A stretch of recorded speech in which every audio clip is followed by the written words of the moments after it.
Et comment tu sais que tu es dans... Quelqu'un a pressé sur le bouton blessure du rejet, blessure d'abandon. Comment tu sais? Quand tu n'arrives plus à poser tes limites. Quand tu n'arrives plus à poser tes limites. Quand tu n'arrives plus à te sentir bien avec toi-même. Tu dois te sentir bien avec toi-même, l'élu. Cesse de vouloir te faire accepter par les gens. Cesse de vouloir expliquer. Cesse de vouloir te justifier. Cesse de vouloir plaire. Est-ce que tu m'entends? Cesse de vouloir plaire aux gens. Jésus-Christ est suffisant pour toi. Ton Dieu et ta communion avec lui est suffisante.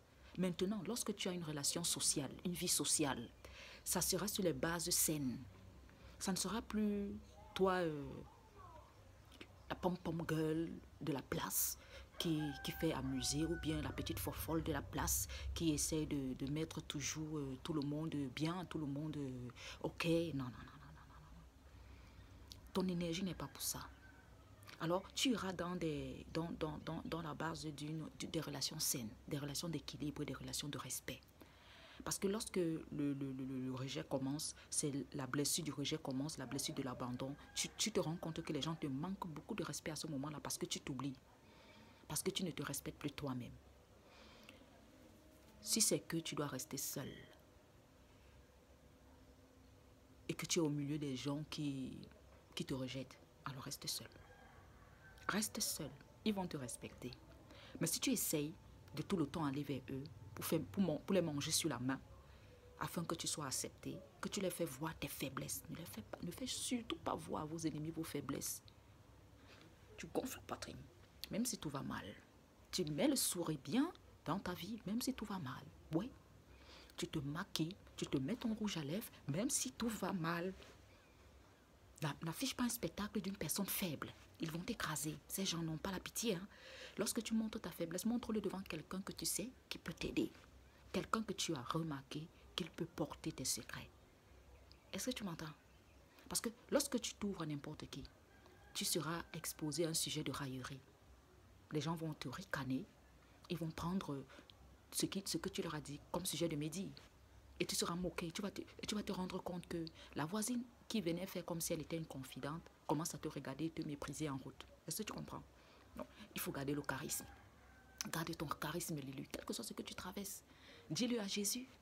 Parle à ton Dieu. Il y a les heures propices où tu te sens vraiment, où le Seigneur, le ciel est ouvert, comme minuit. Tu te lèves, tu parles à ton Dieu. Si tu veux pleurer, tu pleures là-bas. N'ouvre pas, ne donne pas les clés de ton cœur à n'importe qui. Est-ce que tu m'entends? Est-ce que tu m'entends? Et si tu veux te faire écouter, prends des coachings. Les gens, je fais des coachings, je suis là, je vais t'écouter. Ouais. Mais faites attention, les élus. Faites attention. Ces gens sont là pour manger les autres. Faites attention. Alors tu dois te sentir suffisant. Maintenant, tes relations avec les autres doivent être abordées sur les relations saines, les relations d'équilibre, des relations de partage, des relations équitables, où il règne le respect. Dans le cas échéant, préfère être seul. Ça ne va pas te tuer. Ça ne va pas te tuer. La personne qui veut venir à côté de toi dans ton cercle vital doit respecter tes limites, doit respecter tes limites, doit te respecter. Ne doit pas venir te traiter comme un enfant pour avoir des conseils toxiques à te donner, pour s'immiscer dans ta vie et venir faire les étagères dans ta vie quand lui-même il n'a pas encore fait seulement quand lui-même il n'a pas encore mis de l'ordre dans sa vie. Est-ce que tu m'entends? Ne permets pas que les gens viennent mettre des étagères dans ta vie. Quand tu regardes leur vie, c'est du foutoir. Parce que lorsqu'ils dénotent que tu es l'élu, ils vont commencer à vouloir venir avec des commentaires toxiques, parce qu'ils savent que à la base, ton cœur est pur. Donc, ils se disent que tout ce qu'ils vont apporter de salade, tu vas l'accepter. Parce que dans les églises, on enseigne aux élus à être gentils, à faire les gentils. On n'est pas là pour faire les gentils. On est là pour appliquer la parole de Dieu, faire sa volonté, point. Et je ne pense pas que le Seigneur n'a pas un côté où il montre, tu vois, le lion. C'est comme ça que tu es l'élu. Tu peux être comme un agneau, mais tu es le lion. Fais attention. Le lion de la tribu de Juda vit en toi. Alors tu dois, quand il s'agit de tes limites, quand il s'agit de ton cercle vital, quand il s'agit de ta paix, n'aie aucune pitié. N'aie aucune pitié. avec les personnes qui pensent qu'ils peuvent venir chier sur ton porche. Est-ce que tu m'entends? N'aie aucune pitié, sois sans pitié. Le visage de l'agneau et de la gentillesse ne le montre qu'avec ceux qui t'ont prouvé qu'ils ont du respect pour toi. Est-ce que tu m'entends? Avec celui qui est pervers, agis selon sa perversité. Psaume 118. Avec celui qui est bon, agis selon sa bonté. Avec l'innocent, agis selon son innocence. Prends-les tels qu'ils viennent. Et cesse de te sentir toujours dans le rejet.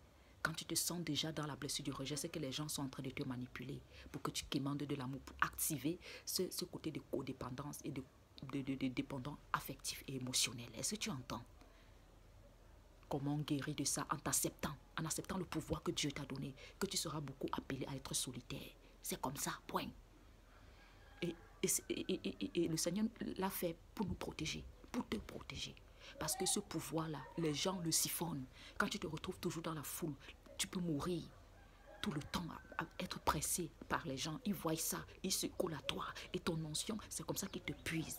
Le Seigneur fait